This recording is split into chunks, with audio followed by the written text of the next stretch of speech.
দিনত ল'ৰা নাই, চব নাইট ক্লাছত। চাকৰি কৰা যিমানবিলাক আছে আগতে কি নাইট ক্লাছ আছিল নেকি? ৰাতি ক্লাছ কৰে? ৰাতিৰ ক্লাছ। আমি নিজে ৰাতিৰ ক্লাছত পঢ়িছোঁ। প্ৰাগজ্যোতিষ কলেজতো আমি ৰাতিহে পঢ়িছোঁ, কাৰণ দিনত আমাৰ চাকৰি আছে।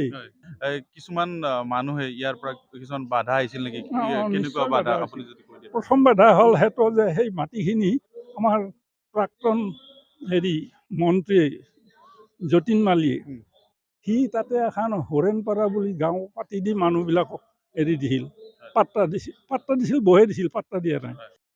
দক্ষিণ কামৰূপ মহাবিদ্যালয়ৰ যি প্ৰাক্তন ছাত্ৰ ছাত্ৰী সন্মিলন সতীৰ্থ সন্মিলন চলি আছে, এই চকুৰে আমি লগ পাইছোঁ এই কলেজৰে প্ৰথম কৰ্মচাৰী।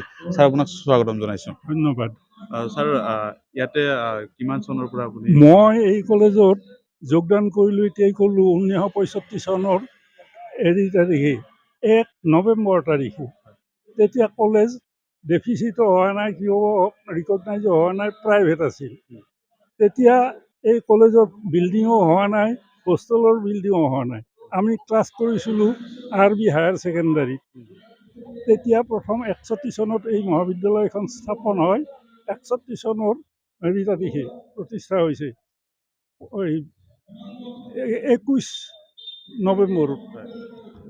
1961 চনৰ 21 নৱেম্বৰত মহাবিদ্যালয়খন স্থাপিত হৈছে। মোৰ দুৰ্ভাগ্য, মোৰ অৱস্থা, ঘৰৰ অৱস্থা বৰ বেয়া, কিন্তু 61 চনত মই IA পাছ কৰিলোঁ। তেতিয়া কলেজত নতুনকৈ আৰম্ভ কৰিলে pre university class. Pre university হ'লে হায়াৰ ছেকেণ্ডাৰী ইকুৱেল 11 ক্লাছ হয়। গতিকে মই IA পাছ কৰি ইয়াতে কলেজত নাম লিখিব নল'লোঁ, গৈ প্ৰাগজ্যোতিষত পঢ়িলোঁ। তাতে 6 বছৰ ৰেলৱেত চাকৰি কৰি MA পাছ কৰি 65ৰ 1 নৱেম্বৰ তাৰিখে এই কলেজত জইন কৰিছোঁ। তাৰ আগতে প্ৰিন্সিপাল আছিল গজেন্দ্ৰনাথ ঠাকুৰীয়া, ভাইচ প্ৰিন্সিপাল আছিল লক্ষীৰাম দাস, আৰু বাকী আমাৰ ভিতৰত আছিল আমাৰ অসমীয়া ডিপাৰ্টমেণ্টৰ কনক মজুমদাৰ বুলি, আৰু মই। আৰু বাকী যিবিলাক ডিপাৰ্টমেণ্ট আছিল, বাকী গোটেইবিলাক ডিপাৰ্টমেণ্টৰে প্ৰফেচাৰ নাছিল, সেইবিলাক পাৰ্ট টাইমাৰ। হাইস্কুলবিলাকৰ এছিষ্টেণ্ট হেডমাষ্টাৰবিলাকক অনুমতি দিছিল যে তেওঁলোকে ক্লাছ কৰিব পাৰে।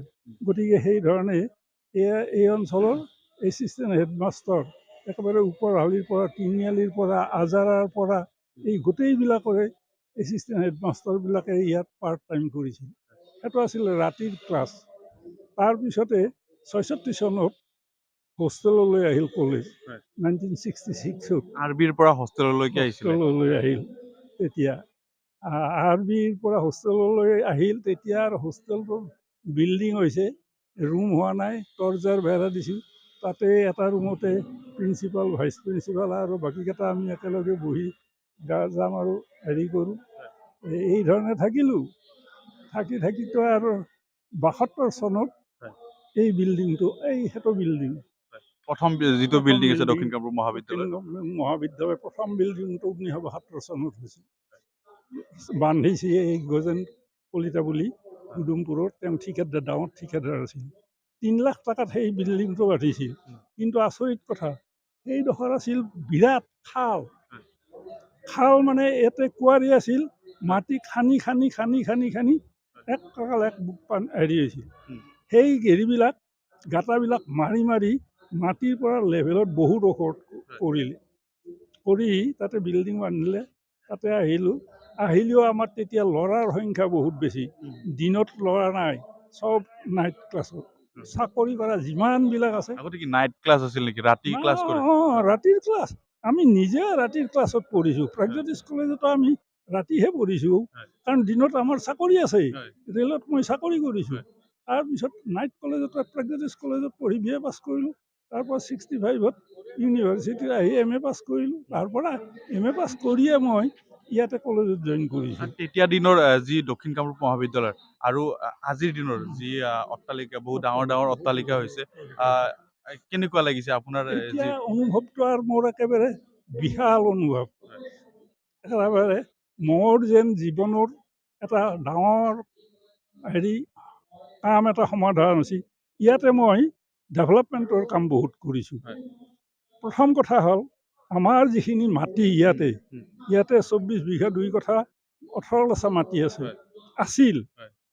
তাৰে এই এই চাইডেদি এই এটা ধনীৰ মিল বুলি তাতে আছিল হয়। 2 বিঘা 1 কথা মাটি সেই মাটিখিনি এই কিছুমান মানুহে হেৰি কৰি ৰাখিছিল আবাদী কৰি ৰাখিছিল। স্যাৰ আপোনালোকে যি সময়ত আপুনি এই দক্ষিণ কামৰূপ মহাবিদ্যালয় এই পৰ্যায়লৈ বহুতখিনি কষ্ট কৰিছিলে কিছুমান মানুহে ইয়াৰ পৰা কিছুমান বাধা আহিছিল নেকি কেনেকুৱা নিশ্চয় বাধা বাধা আপুনি আছিল। যদি কৈ দিয়ে প্ৰথম বাধা হ'ল সেইটো যে সেই মাটিখিনি আমাৰ প্ৰাক্তন হেৰি মন্ত্ৰী যতীন মালীয়ে সি তাতে এখন হৰেণপাৰা বুলি গাঁও পাতি দি মানুহবিলাকক এৰি দিছিল পাত্তা দিছিল বহে দিছিল পাত্তা দিয়া নাই সেই তাৰ পৰা আমাৰ 2 কথা 1 প্লাছা মাটি আমাৰ মাটিৰ পৰা গুচি গৈছে।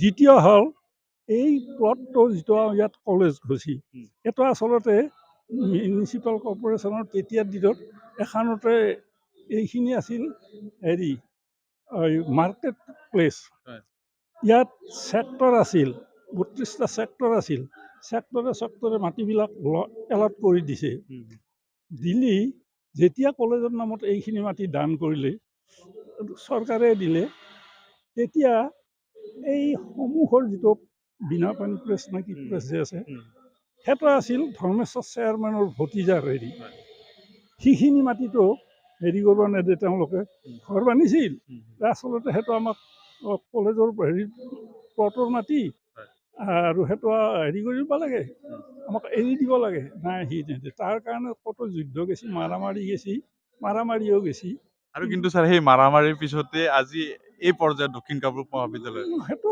আপোনাৰ বহুত অৰিহণা আছে এইখন মহাবিদ্যালয়ত অৰিহণাটো আছে মই 65ৰ পৰা এতিয়ালৈকে কলেজততো মই কামে কৰি আছোঁ বা আহিয়ে থাকোঁ হেৰিয়ে কৰি থাকোঁ আৰু মই তোমালোকক কওঁ মই ৰিটায়াৰ কৰিলোঁ 2000 চনৰ 31 ডিচেম্বৰত প্ৰথমতে আছিলোঁ প্ৰিন্সিপাল তাৰ পৰা ভাইচ প্ৰিন্সিপাল তাৰপিছত প্ৰফেচাৰ প্ৰিন্সিপাল ইনচাৰ্জ হৈ ৰিটায়াৰ কৰিছোঁ এইবিলাক গণ্ডগোল বহুত বেছি কিন্তু তেতিয়াৰ পৰা এতিয়ালৈ মই এখন কলেজত প্ৰাইভেট কলেজত জুনিয়ৰ কলেজত কাম কৰি আছোঁ এজ প্ৰিন্সিপাল গতিকে মোৰ এই প্ৰিন্সিপালশ্বিপ বা শিক্ষাৰ দিশটোত এতিয়াও মই জড়িত কিবা মধুৰ স্মৃতি আছে নেকি ভাল লগা স্মৃতি মধুৰ স্মৃতি ইয়াত আছে কেনেকুৱা আপুনি আছে আগতে আপুনি আছে যি বৃন্দাবন আছে বা আজিকালি আপোনাৰ নাহৰৰ দেশ বুলি কয় নাহৰৰ দেশ বুলি কয় নাহৰবিলাক নাহৰবিলাক দেশ বুলি কয় কিন্তু আমি নাহৰৰ দেশতকৈ আমি ক'ব লাগিব এখন চেগুনৰ দেশ ইয়াত সুধা আছে কিন্তু মাটিখিনি চৰকাৰৰ হেৰি ফৰেষ্ট ডিপাৰ্টমেণ্টৰ কিন্তু হেৰিবিলাক সৌন্দৰ্যটো গছৰ যিটো বিউটি বিউটি অফ নেচাৰ প্ৰাকৃতিক সৌন্দৰ্য যিটো সেই সৌন্দৰ্য দক্ষিণ কামৰূপ মহাবিদ্যালয়ৰ বাহিৰে অন্য ঠাইত পোৱা নাযায় আৰু এই কথাটো অকল আমিয়ে স্বীকৃতি দিয়া নাই বা হেৰিয়ে দিয়া নাই বহু মানুহে কৈছে যে দক্ষিণ কামৰূপ মহাবিদ্যালয়ৰ যিটো পৰিৱেশ যিটো চিনাৰিও সেইটো চিনাৰিও কেতিয়াও পাহৰিব নোৱাৰি আৰু একেবাৰে চিৰস্থায়ী হৈ থাকে স্যাৰ আপোনাক ধন্যবাদ জনাইছোঁ দৰ্শকসকল আৰ্ট কিটচেন চাই থাকিব আপোনালোকে আজিৰ যি অনুষ্ঠান আছিল অনুষ্ঠানসমূহ দেখিবলৈ পাব আমি কাক লগ পালোঁ অনুষ্ঠানত দেখিবলৈ পাব ধন্যবাদ